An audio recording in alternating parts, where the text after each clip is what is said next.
Hello, everyone, and welcome to the Alliance live show number 38, baby. Yes, we're getting close to number 40, and we're excited to be back. We did not have a show last week. We had to postpone due to some, personal things that came up. Me and Maurice were not available, so we're glad to be back this week. Though we have a lot to discuss. Really wasn't much going on last week anyway, so we have a lot more things to talk about this week, especially with the release of the 2 new characters. As you can see on screen, courtesy of EA, I was getting some footage that we could show you here, courtesy of the Game Changers program. So I'm just going to take a look at the characters. Right now, we're looking at Amilyn Holdo, and also Rose Tico was released into the game this week. I'm joined by my esteemed colleague and a gentleman and a scholar and the Golden Chinchilla himself, good old Maurice. How you doing today, brother? Good evening. Pretty good. Excellent, excellent. So, have you gotten any feedback about these characters yet? I mean, what are your thoughts initially? I mean, I know you probably didn't make the plunge or the investment yet to get them. So, I mean, what are you hearing about it from your guildmates and from people that have gone ahead and or at least had some experience with the characters? Well, I think Holdo looked super appealing, at first glance with the taunting every time somebody loses foresight. But some of your fellow Game Changers, they put out the videos and it's like only her foresight, so she doesn't look as appealing now, and everyone's kind of like, yeah, I'm not going to even worry about them much until they become farmable. I don't usually get into the marquee characters. If it was everyone else's foresight, that would be a whole different bag. It would literally change the entire character. I mean, because the amount of foresight lost between BB-8 and Rey. And the fact that R2-D2 also gives out foresight with his smokescreen, it would be insane the amount of taunt that she would have, and it would be cool because she would synergize, I think, a little bit better in a Rey Jedi training team, and that's ultimately what she's for. I mean, right? We haven't had, besides Rey and obviously BB-8, any new Resistance characters. So. And I don't really foresee any others coming. I mean, unless they want to create Leia or a version of Leia from The Last Jedi. So I don't know. I mean, I just think that, being that these are probably the 2 premier Resistance characters that we're getting out of this movie, I would have expected a little bit more. Again, I like Holdo's kit from what I've seen. I just don't think... I think that they need to make that adjustment. I think it needs to be everybody's foresight, not just her foresight. But let's just quickly go over some of the notes here from the previous update. We didn't get a chance to discuss this because it came out a few days ago. Obviously, Amilyn Holdo and Rose Tico were added to the game. Their events were added in. They're going to be marquee. They're marquee characters, so you can earn a few of their shards at first from these events. The Spark of the Resistance. And the Spark of the Resistance 2, which will give you Rose Tico and Amilyn Holdo shards. But the characters will then be purchasable through packs, and they're also released some of these characters here. And I know you have some feelings about this. Wicket, the Night Sisters, and they were basically put into the shipment section now. So when these characters initially came out, we were told that the only way that you were going to be able to attain these characters were through these special events, right? Like through the what was it, Endor Escalation, and then through the Night Sister event, you were able to get Mother Talzin shards, Night Sister Zombie shards, Wicked shards, and then eventually when you had the character 7-star, you'd be able to move on to the next tier of the event and also possibly get a Zeta, right? So. It was, I think, a really good idea. I just feel like maybe I understand that they, there was probably some negative feedback about that because, the characters, if you were waiting for Mother Talzin, I mean, the event hasn't returned so many times, maybe once since Mother Talzin was released or twice. So, you're going to have to wait a long time to get a 7-star Mother Talzin if you're waiting for the event to reoccur. I think they just needed to really add the events more frequently, right? Maybe have it like once a week, you get Mother Talzin shards. And then it would have been a lot more realistic. I mean, it was something where, over the course of the next 3 or 4 months, 5, 6 months, you would have gotten the character done. I don't know. What do you think? Well, I got duped. Like I just said, I don't really usually get into the marquee characters, right? But Townsend, I took the plunge there because she was advertised as a event exclusive only character, and then they changed their mind. And I can complain about it, and I can crab about it all I want, but it's really, I've played this game long enough to not be surprised, if that makes any sense. Like, you know what I mean? They did this. They did this with the Erodium characters, and I'm trying to be positive. I'm a little bitter about it, but it's on me, I guess. It's like, well, I don't know. I mean, to be fair, listen, they're still not farmable yet. They're not free to play, and I hope that they don't become free to play right away. I hope it's a little while, but I just wish that if they would stick to the word as far as the exclusivity or the non-exclusivity of some of these characters. I mean, again, I don't mind that characters become free to play. It's part of the game, and pretty much now every character is free to play, right? At some point, so or at least now pretty much in a reasonable fashion. I mean, the Kylo Ren Unmasked character is already free to play, and that happened. It feels like rather quickly. I mean, so I think that's pretty awesome. I'm excited to get him and get that TIE silencer. So, I mean, when it benefits me, I'm very excited about it. You know what I mean? But when I make an investment like I did, just like you with Mother Talzin, I was kind of hoping that I'd have that exclusivity with the character for a little bit longer because they said so, and now it's kind of changed. So, again, it's part of the game. The game is an ever changing environment, so they can decide to make rules and then break those rules whenever they want. But again, it's something to. It's just because I mean, again, we had these Erodium characters about 2 years, a year and a half ago, and those characters were supposed to be exclusive to people that have spent, like, let's say over $200 in the game, and then eventually they just put them back. They put them in Cantina. I mean, for some, I know somebody who bought like Geonosian Spy. It spent like $400, and then Geonosian Spy was put like into the Cantina store like literally like a few days later. You know what I mean? So it was like. It's just, or at least like 2 weeks later or something like that. But it's just, I mean, again, for the person that made that investment, that sucks, But it is what it is. Again, I'm glad that I'll be able to get Wicket and maybe the Night Sister Zombie and Spirit. I'd rather build a Night Sister team with Spirit anyway, and she's a pretty good character. So now if she is farmable at some point, that'll be cool. But yeah, no, I was absolutely for some people that made that purchase with the intent that other people wouldn't be able to get the character right away. That does kind of suck. Well, I mean, yes, but my personal opinion aside, this is great news for the vast majority of the player base. That they're going to have, on the forums they said they're going to be farmable soon, so they're going to have access to Wicket. They're going to have access to Talzin to be able to, get the Zeta ability mats from that event. They said the event was still going to be coming back. So they'll have an opportunity to get an extra Zeta here, extra Zeta there. They'll be able to field the Night Sister team now with the Zombie, with Talzin, Spirit if you want. And that's a great option for offense on TW. You now have a team that you can get through some of these walls with easily, like the Ray and the CLS teams. You can just mow them down with your sisters now. So it's great news. For everyone, me personally, I made a mistake. Yeah, so I made a mistake. So that's on me. But Grande Patron, Grande Patron, welcome and thank you for joining the show. It says he thinks that Rose would go well in a Finn team. I think my Holdo and Rose are level 50.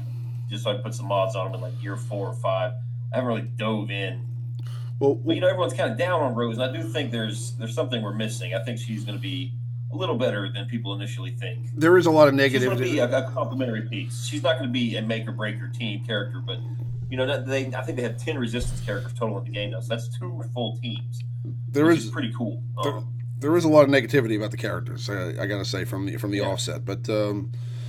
Let's just get through this here, and we'll go over their abilities. So they also, like we said just a moment ago, released Kylo Ren Unmasked and the TIE Silencer, and then First Order Special Forces TIE Pilot and his TIE Fighter are now available in the Guild Store, and in Cantina 3F, you'll be able to farm Kylo Ren Unmasked and the TIE Silencer. I immediately stopped what I was doing with my Cantina energy and started farming Kylo Ren Unmasked immediately. So, I mean, I'm going to get him to 7-star ASAP. Adding him to the already pretty decent, I guess, first order team that I have so far would give me another territory wars team. So I think that'll be pretty cool. And obviously he's got one of the better leaders in the game. I think as he becomes more available, you'll see him make a much larger appearance on that meta report here in the coming weeks, maybe over the next month or so. But obviously the packs are out for Amilyn Holdo and Rose Tico. They have bundles for Resistance, and there was a few bug fixes, but the main thing that people are really talking about right now is the what's ahead, and that's that the dark side of the Force is a pathway to many abilities. As a pathway to many abilities some consider to be unnatural, which is a comment or a quote from Emperor Palpatine in Revenge of the Sith. So, what are your thoughts about that? I mean, do you think we're looking at another Sith character coming? I know there were rumors about Darth Revan. Those were emphatically denied now by EA, and they had told us to pretty much tell everybody in the public to not expect Darth Revan. They don't want everybody's expectations to be, shot down, and I understand that. But do you think we're looking at Sith? Do you think we're looking at a rework? Do you think we're looking at new characters? I don't know. I mean, I felt like I saw something that hinted towards something from the expanded universe. So I don't know why it would be a rework of Palpatine and Vader if they're saying they're going to be adding something from the expanded universe. I don't know. I'm just kind of confused. But we are going to be flying down or flying over to Sacramento in a few weeks, and I'll get a first look at the new content that's coming out, and be able to record some of that, and hopefully provide that for you guys here on either one of the live streams or in a video. What do you think?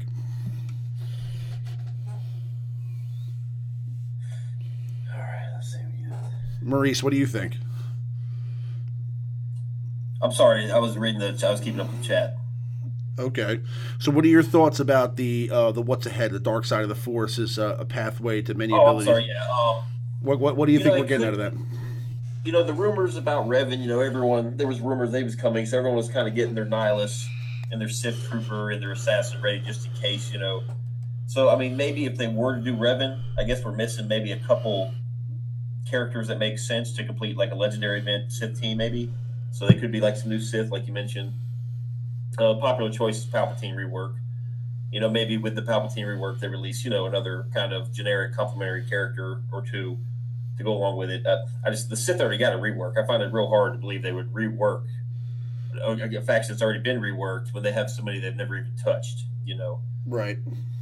All right, let's take a look at Rose Tico here and see what Grande was talking about. Her basic attack is Courageous Shot, and that is deal physical damage to target enemy and grant tenacity up for 2 turns to a random resistance ally who doesn't have it. 50% chance to attack again once per turn.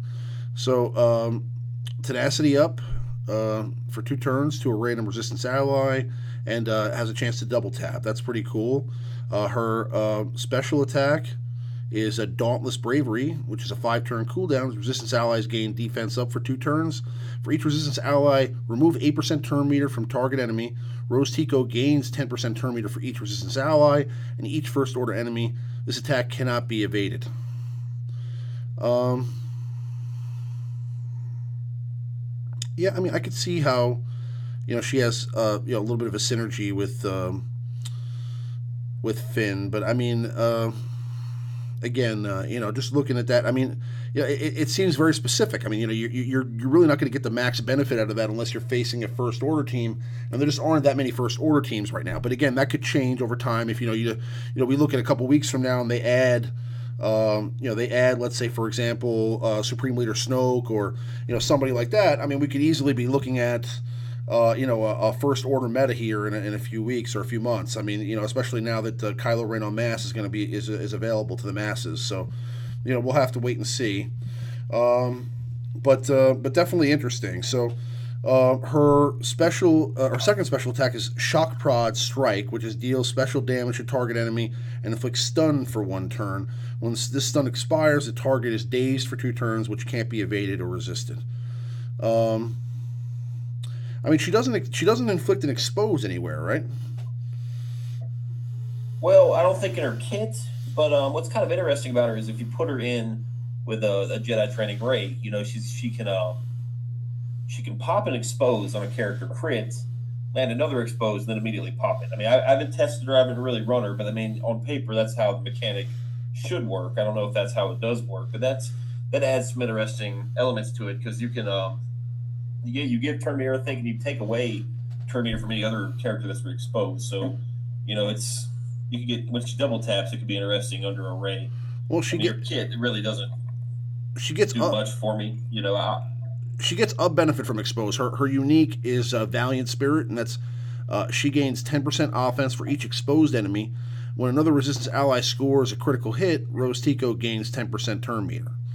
So I could see how she works in a Finn team, and I could even see how she works in a Rey team. I don't think that that's the best option out there. I think if you're trying to put out your top 5, I'd still rather. I think she's a complementary character, right? Like she's going to be very useful, like in TW. Because I mean, now that Kylo Ren Unmasked is farmable, I think you're going to start to see a lot of like first order blocks. Like first order teams you're going to be facing first order on defense more often with more characters available now. So I think she's going to come in handy on little makeshift teams. When you're trying to bust through, some first order teams and territory wars. But I don't know. Yeah, I mean, I feel like, to be honest with you, again, if she was a character that was literally just thrown into the cantina right now for free, I wouldn't farm her.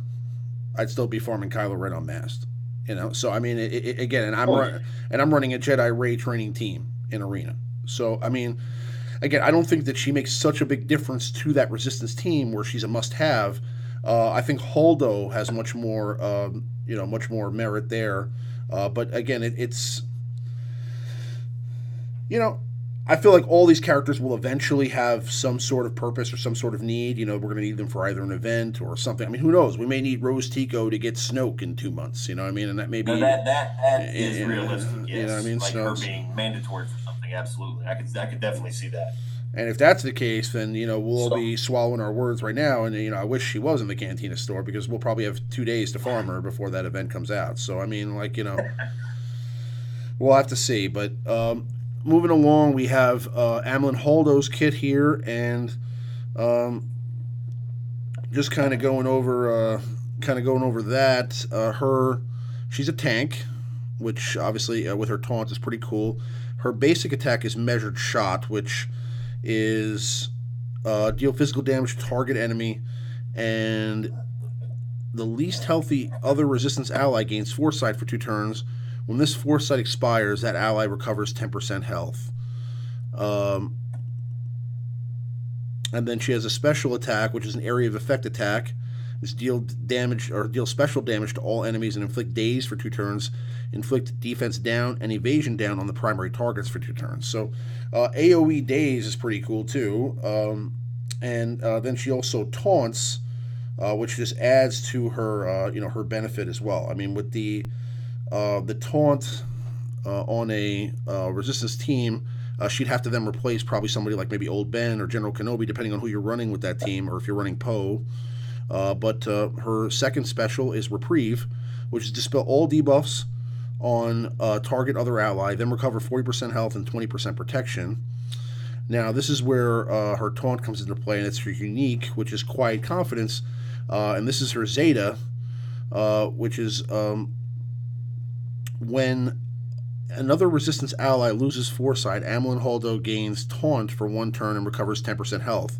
While Amilyn Holdo doesn't have Taunt, she has plus 50 speed, and all other resistance allies have plus 20% critical avoidance. So, again, her kit is definitely a lot more interesting, I think, than Rose's as far as her benefit to a Jedi Rey training team. Because, again, I know that, again, if we were talking about a Finn team, we could possibly be looking at Rose being a big contributor there too. But obviously, you're not going to want to have maybe Holdo and Poe on the same team. But I mean, I think that being that the Resistance squad isn't really an arena viable squad right now, and we're looking at the Rey Jedi training meta at the moment, really, as she's kind of taken over for Commander Luke Skywalker. I mean, you want to kind of look at other characters that are going to synergize with her specifically, and I feel like Amilyn Holdo, out of these two particular characters, is going to be the more beneficial if you're going to make a purchase. So, I mean, again, if you're going to make an investment here and you're going to get one of these characters to help or bolster your Rey Jedi training team, I would say Amilyn Holdo would be the way to go. Well, she'd fit well in that, but I look at her kit and I instantly see a character that will allow me to take four of my, a couple, 2, 3 of my leftover kind of resistance and be able to go in there and beat a Maul team. She looks to be like a Maul counter, be able to use resistance to beat like Maul on defense and TW. That AoE day is going to shut down the turn meter gain. You put the evasion down on like a primary target, you just focus fire. You're exposed to stuff at them. I'm still kind of unsure how that Zeta works. Like I mentioned, I think it's only the foresight she delivers. When a resistance ally loses that foresight when she taunts, yes, I think it's only the foresight she personally gives herself, not like BB-8 just getting it naturally or Rey. No, it is. So I'm not on. It is only the foresight that she delivers. Yes. So I mean, again, that's disappointing because again, it would be great if her ability synergized with the rest of the foresight because there is so much foresight on that team. Again, if she was able to gain health continuously with the foresight loss, and then also on top of that gain taunt. I mean, she'd be a real force to be reckoned with because she'd be constantly gaining health back and then taunting and really distracting you or just kind of drawing your attention away from characters like Rey Jedi Training or BB-8. So because once these characters lose their foresight, I mean, basically you're not going to be able to attack them. So you can't attack them while they have foresight. Very annoying. You very can't annoying tank. Yeah, just like unpredictable. You can't attack them while they have foresight, and then when they don't have foresight, Amilyn Holdo's taunting. So basically, you're going to have to eliminate her before you can actually even really do some damage to that team. And again, that's her benefit. But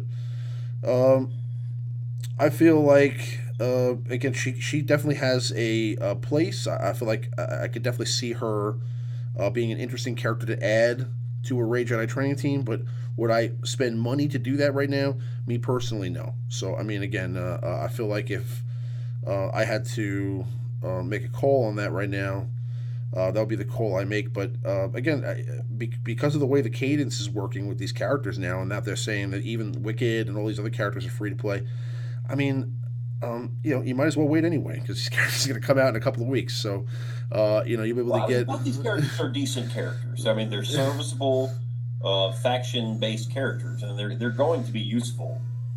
And Holdo's probably be pretty good. I don't see them being like mandatory. You're just complementing an already dominant team with these characters. And it's not like Towson or Kylo Ren Unmasked just completely makes the faction. They're complement pieces. So I agree. Yeah. But yeah, I mean that's really the deal. So again, I feel like they definitely both have some great abilities. They definitely both have a place in the game. I just again, if I were making an investment, I would hold off on these two characters and see what's coming because again, it looks like something interesting is coming here in the next few weeks. So we'll have to wait and see. But I'm looking forward to finding out what it is, and we'll go ahead and we'll find out here in a couple of weeks when I get the chance to go down and check it out. I'm really excited to get a chance, first of all, to see my my friends and fellow game changers and get the chance to hang out with them for a few days. So, but again, also to try out whatever new content they're going to be releasing and see what that's all about. So I'm going to go through this Rose Tico event here, and we'll actually use her a little bit, and maybe because she works a little bit better, I guess, with maybe with a Finn team, I'll run Finn. Well, unfortunately, in this event, you're just gonna go in there and one shot every character with any character you attack with. I was trying to fool around with it too. It wasn't. I didn't really draw any conclusions from it. Right. It's not very conducive for you to. Yeah. The character's supposed to look awesome in this event. It's supposed to make you want to buy the character, of course. So I mean, I would think that they would want you to to have a little bit more of a testing, or the ability to test. But again, either way, should be okay. Let me put Ray in here. Yeah, that's cool. So, yeah, I mean, overall, again, I'm glad that there's new Resistance characters, especially since the Resistance doesn't really have many options, except for Ray and the few characters that we got last year, or the year before, sorry, with the Force Awakens. But I don't know. Again, I feel like I don't know of any other Resistance character they could really add. I mean, at the end of the movie, there were like 3 Resistance characters left in the world. So well, they've got 10 now, right? So you can field 2 full teams. So yeah, I mean, that's all they need, really. I mean, besides, I guess the Jedi and the Rebels, and I guess, well, I mean, they have more than 10, but like, let's do a couple more First Order characters, get that faction filled out with 10, then maybe go, just. I don't know. I don't feel like we need 15 Resistance characters right now. Just we've got enough to play with. 2 of them being unattainable unless you catch the event. 2 of them are brand new. Like let everybody get those, get used to them before they start throwing more at us. Absolutely. But yeah, I mean, I'm definitely, I'm saying, again, the Resistance faction is pretty cool. No, I mean, besides the Millennium Falcon, though, and the Resistance pilot, there's no other Resistance ships. We definitely gotten a lot more First Order stuff in that regard. So, I'm personally thinking, personally, and this is just my opinion. I mean, I was just talking about this the other day. I'm thinking that we're going to get somebody. If we're not going to get Snoke, I think we'll get Hux.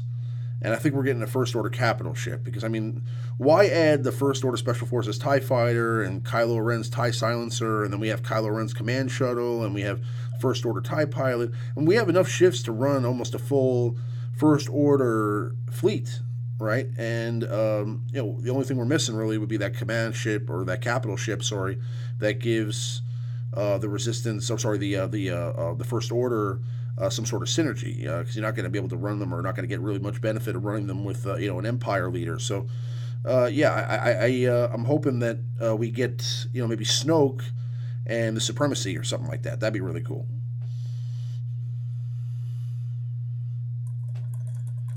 But we'll see. So now, how are you guys doing with dark side territory battles and getting like IPD shards? I mean, did you unlock Imperial Probe Droid yet? No. I guess we were a little underprepared for that. We had a good many people try it. Not very many people completed it, but it is in P3, and so we've kind of incurred. I'm in a guild that we're fortunate enough to, like, if people need to, neglect a couple combat like mission waves to get that mission done, we can do that, because we can just compensate with our GP. So so that mission's real important for us to get next time, because we will unlock it next time. I think we're 20 shards short, something like that, of that nature. 20 shards? So we'll get it next time. Okay. Yeah. So we'll get it next time. I'm pretty pumped about that, because that instantly gives you more options on territory wars. Like, as soon as we get those droids, the easier TW will be for us. So that's kind of mandatory moving forward, that we get those every time. And even when we max them out, like we're seeing now with the Leia shards, you get 40 to 50 extra shards every TB to convert to shard shop currency. That's huge. That's a lot of shard shop currency. Yeah, absolutely. And that's what happens with Rolo every week, or every time we get a light side TV. So that's pretty much where we're at with that. I mean, I'm almost done. I have Wampa to Gear 11 now. So I'm after this light side TB, I'll have Wampa to 6 stars. So next dark side territory battles, I'll be able to use him in at least phase 5. Because I'll be able to have a 6-star Wampa, so I can platoon him if I have to. But I mean, I think he'll be a great character to help me get through some of those battles there. Again, I am going to make a special video for Wampa and his meta viability, so we'll have that coming here shortly as well. I mean, there's a lot of tiers of these marquee events now. Yeah. Jesus. The bonus tier's cool. I mean, it's relatively easy. I don't know the minimum requirements to do it. I guess we'll see in a second, but I mean it's relatively easy. You get 2 free blue mods and you get 3 omegas. I mean, that's a good deal. That was pretty. I feel that's pretty generous for such an easy event. Again, I don't. You might have to be level 85. I'm not sure if you can access it under that, but that's a great deal. And even if the mods suck, you still get 3 omegas. I mean, that's awesome. That is awesome. You do both these events. It's like an extra week of an extra week of daily activities. So, have you unlocked? Has anybody unlocked Wampa yet? Oh yeah, we got a lot of people in the guild on the Wampa train. I'm not on it. Just I don't know. I got 8 more shards for Yoda, why not? And then I'm just going to work on gear. Oh, you still don't have You still don't have Hermit Yoda done yet.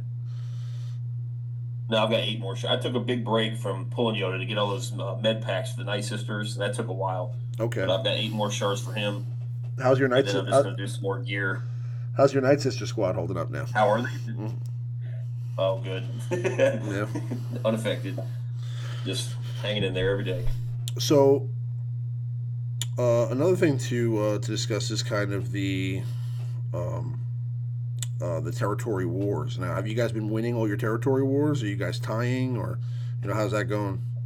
Well, we pulled off 4 in a row, and then shout out to the guild JSW. They really took us to the woodshed. I guess we won 4 in a row. We might have been getting a little cocky or something, but just kind of fell off participation wise and really didn't do well. So we kind of, or I say we got a little knee jerky and shorted up a little bit and tried to make things a little more structured, and it worked well. It just, and we went against a very, very good opponent in the BHG All Star, so it was a nice testing ground.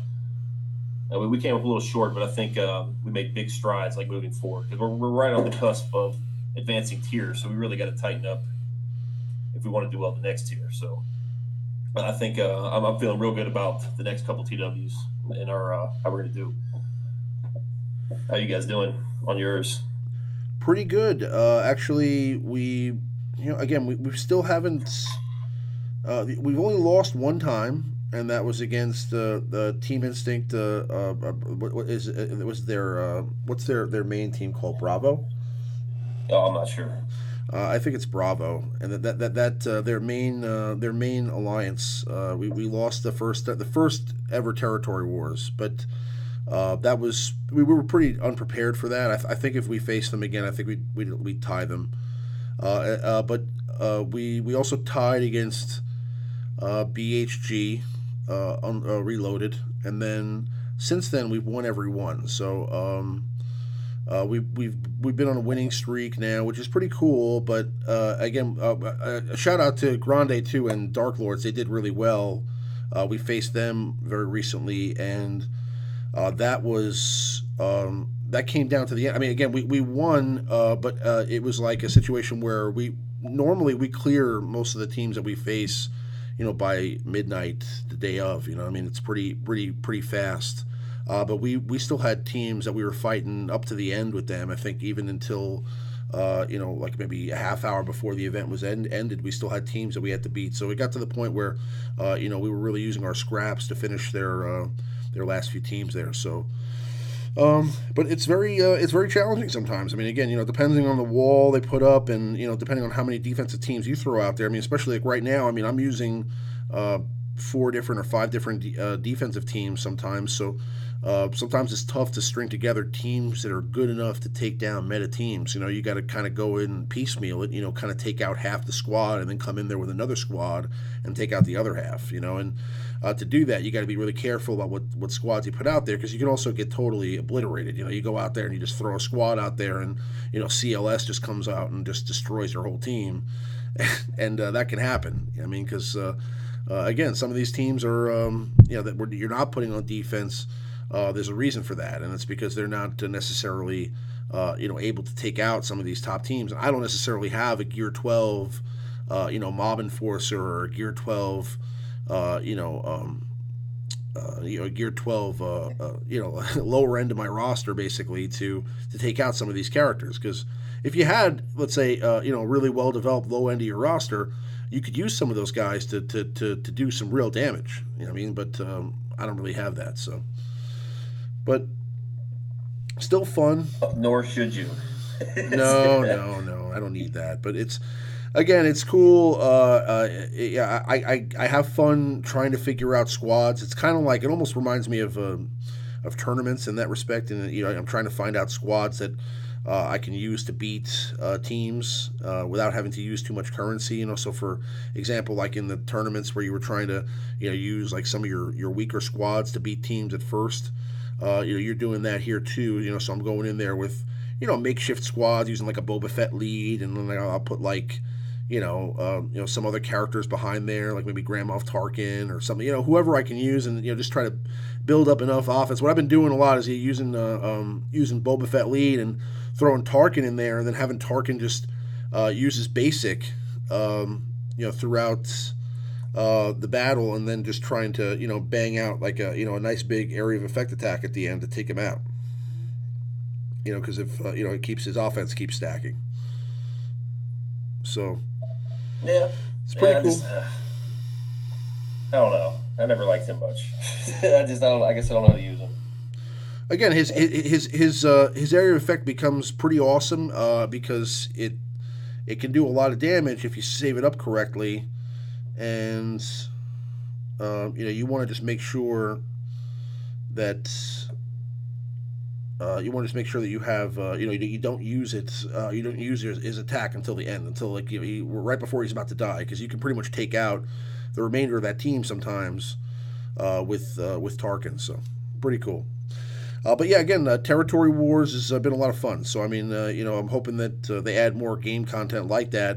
Now, another part of what they're bringing us out for, as I said, is a big update. I don't think it's just going to be a character. So I think when we go out to Cali in a couple of weeks, I think we're going to see. Maybe some sort of new game mode also. I don't think it's just going to be like a new character. I doubt they would fly us out just for a character. So I think there's going to be something added to it also. Maybe a raid, or who knows. I mean, I'm sure if it was a raid, we'd get there'd be a little bit more commotion about it. I mean, we would have gotten some sort of hint about it, I guess. But I mean, what do you think? Do you think they're going to add like something for ships, or like what do you think is going to happen? Oh man, I have no idea. Warrior predicted like a sandbox mode. That'd be cool. That would be cool. That'd be cool. Yeah, that would be really cool. That's something everyone's been asking for across all communities for a long time, and I think it's relevant and extremely helpful now that Territory Wars is out. Because Galactic War, I'm on the fence whether some days it's nice to be able to auto it and get it done quick. Other days I kind of want to test my teams out. Like I don't know. There's no measuring grounds unless I just want to throw them in and get stomped and embarrass myself. An arena, like I don't know. So that would be cool to like get in there, and like if you and I were allies, and you've got a pretty pimped out Jedi training raid team, I could test out some teams to see if I could beat it, without penalizing myself in arena. That'd be cool. There is like a little extra block on the in the cantina, a little unused block. So there's gonna be something there. Maybe hardware for ships is an option. Hardware for ships that would be cool. Hardware for ships would be cool, but I'm also not really looking forward to that. You know what I mean? Because I'm kind of glad just farming what we're farming now. I don't want to have to farm something else. I guess I don't know. It depends. If it adds some value, if it's just gonna make my character stronger, like give him more power or something like that. I mean, I don't need that. If it adds if it's like a Zeta ability basically for the ship, that'd be cool. You know what I'm saying? Yeah, Grande's in there. He said like a light side, dark side for ships, like a PvE. That would be like cool. One player mode for ships, or like a ship Galactic War. That'd be kind of cool too. Or again, I've been saying a long time. I really hope that they at some point put like some sort of a gauntlet mode in this game, or maybe ship Omegas. Yeah, that'd be cool too. I mean, ship Omegas have been something. We were able to get them out of those. Like I think there were like 2 packs that came out in the past. We were able to get they gave us like a small taste. They gave us like 10 ship Omegas, and since then, I mean, like you got none. So I mean, whoever got those Omegas, I mean, you were able to basically upgrade like one ability. You know what I mean? So, I don't know. I think ship Omegas will come. I think the problem with the ship Omegas is like once they release the ship Omegas, I mean everybody's going to have a full set of ship Omegas. All their ships will be Omega in like a couple of days.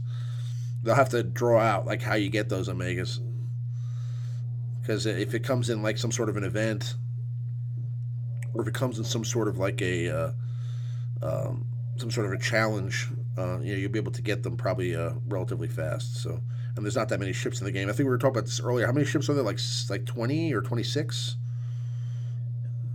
Yeah, and they're being pretty easy on us with these two new First Order ships. I mean, one's in the third table of Cantina, and one, from what I've seen so far, is like alternating character and ship only in that one block in the guild store. I've only seen the character, the First Order special versus the character and the ship. That's the only thing I've seen in that node. You should be able to get both of those pretty quickly. I want the First Order Riot Control Stormtrooper. That's cool. I want that character. Yeah, they do keep like throwing him in our face, like every event they come out with. He's just kind of there as a PvE character. I want that guy. He's awesome.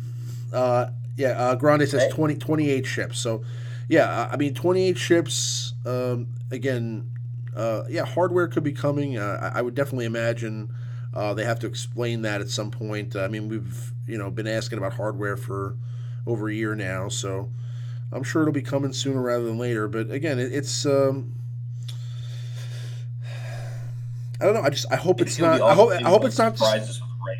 What is it going to be? I mean, is it just? I mean, is it like? I mean, I hope it's something interesting. Like, like where you can kind of like maybe mods for ships where you can pick different options. Maybe because the screen could change. I mean, it doesn't have to be like one piece. It could be multiple pieces, and it'd be cool if it was like something like that. Yeah, like where it's like maybe. The screen, maybe the characters will become. So let me just set this up. I just hope it's not like a guild-related activity. Like we've got enough going on. Like no, when new raid would be awesome. I can't imagine trying to coordinate a brand new raid right now. We got TW, we got the TVs. Right. The light side territory battles for us is pretty much getting close to farm. We're just waiting on the character GP.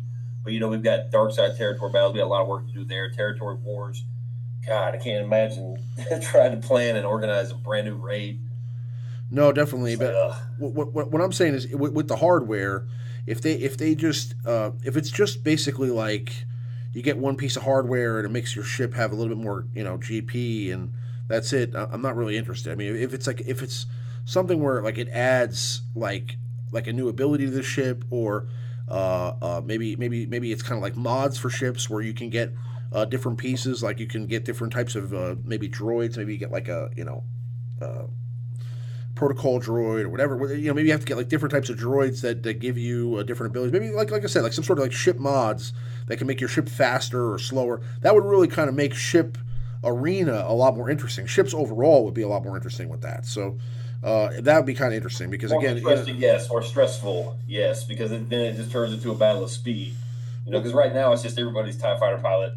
It's just like flipping a coin whose ship goes first. But if your TIE fighter pilot's like, or your First Order TIE pilot's like 1 or 2 speed faster than the opponents, it's going to happen. It's going to happen. It's going to happen eventually. The ship arena has to evolve. I mean, it's going to happen eventually. I mean, there's no reason. I mean, you look at it now. I mean, ship arena right now is basically like the old arena used to be for the characters. I mean, it's just everybody's speed is the same, and everybody's damage is the same. It's everybody's running the same team. So I mean, it's just a matter of whether you're controlling the characters or not. You know what I mean? So I think yes, they definitely need to add a lot for ships and ship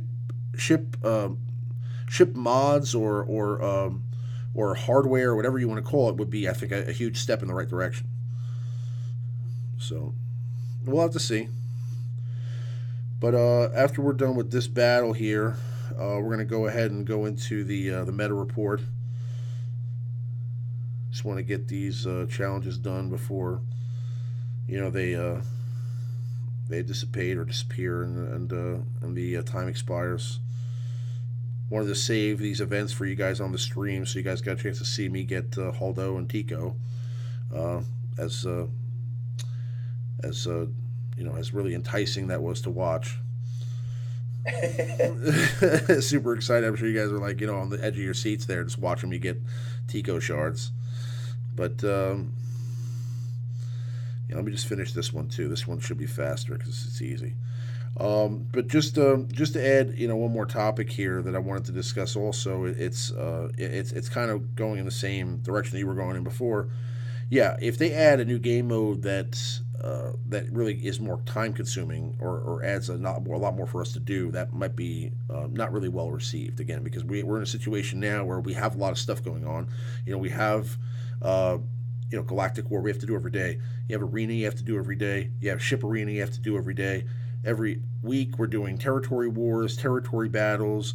We have 2 different raids that alternate, based upon how much coin you have. So, there's just a lot of stuff going on, and then that's not including any of these little events that you have to do, like trying to get like what I'm doing right now. The assault battles, also the marquee events, and again, I like more content. We were in a spot a couple of years ago where there was no content coming out. We're basically just getting a couple of characters here and there, and that was it.